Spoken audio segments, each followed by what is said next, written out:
ఈ నెల 11వ తారీఖు జరుగు ఎదుల్లాపురం మున్సిపాలిటీ 9వ డివిజన్ కి శేషమ్మక్క కాంగ్రెస్ పార్టీ పక్షాన ఈ డివిజన్ కి నిలబడ్డారు. మీ గుర్తు, నా గుర్తు, హరినాథ్ బాబన్న గుర్తు, ఇందిరమ్మ గుర్తు, హస్తం గుర్తు మీద అత్యధిక ఓట్లు వేసి శేషమ్మక్కని మంచి మెజార్టీతో గెలిపించాలని మీ అందరినీ మనస్ఫూర్తిగా కోరుకుంటూ, మీ దీవెనలతో ఉన్న ఈ ప్రజా ప్రభుత్వము ఇందిరమ్మ ప్రభుత్వంలో ప్రతి పేదవాడి ఇంటికి 200 యూనిట్లు ఉచిత విద్యుత్ ఇచ్చాం. పెద్దోళ్ళు తినే సన్న బియ్యాన్ని నా పేదింటి ఆడబిడ్డ కూడా తినాలి అని సన్న బియ్యాన్ని ఇచ్చాం. కొత్త రేషన్ కార్డులు ఇచ్చాం. పాత రేషన్ కార్డులలో కొత్త పేర్లు చేర్చాం.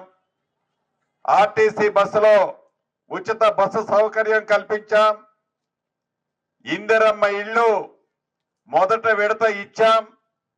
రేపు ఏప్రిల్ నెలలో 2వ విడత ఇస్తాం, 3వ విడత ఇస్తాం, 4వ విడత ఇస్తాం. ఇచ్చింది కాకుండా ఇంకా 3 సార్లు ఇందిరమ్మ ఇళ్ళు ఇస్తాం. అర్హులైన పేదవాళ్ళందరికీ ఇవ్వటం జరుగుద్ది. 5 లక్షల రూపాయలు ఉచితంగా ఇంటికి. అంతేకాదు, హరినాథ్ బాబన్ ఎప్పుడూ అడుగుతుంటాడు, ఇళ్ళైతే ఇస్తున్నారు, ఇల్లు స్థలం లేని వాళ్ళ పరిస్థితి ఇబ్బంది ఉందని.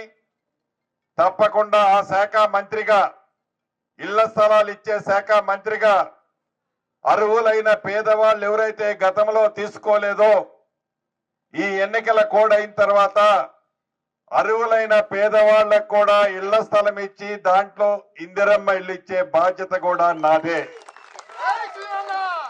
ఇప్పటికే ఈ గ్రామంలో డ్రైన్లు, రోడ్లు చాలా వరకు పూర్తి చేశాం. అరా కొరా ఉంటే ఈ వర్షాకాలం వచ్చేలోపు మిగతావి కూడా పూర్తి చేసే బాధ్యత నాది. రైతుని రాజు చేసే దాంట్లో ఈ ప్రభుత్వం అనేక సంక్షేమ కార్యక్రమాలు ఇచ్చాం. భవిష్యత్తులో రైతు పక్షపాత ప్రభుత్వంగా ఈ ప్రభుత్వం పనిచేస్తుందని శేషమ్మక్క గుర్తు, మనందరి గుర్తు 11వ తారీఖు ఉదయం హస్తం గుర్తు మీద వేసి మంచి మెజార్టీ, అంటే 32 డివిజన్లో హైయెస్ట్ మెజార్టీ ఈ డివిజన్ వస్తుందని మనస్ఫూర్తిగా కోరుకుంటూ మీ అందరి దగ్గర సెలవు తీసుకుంటున్నాను.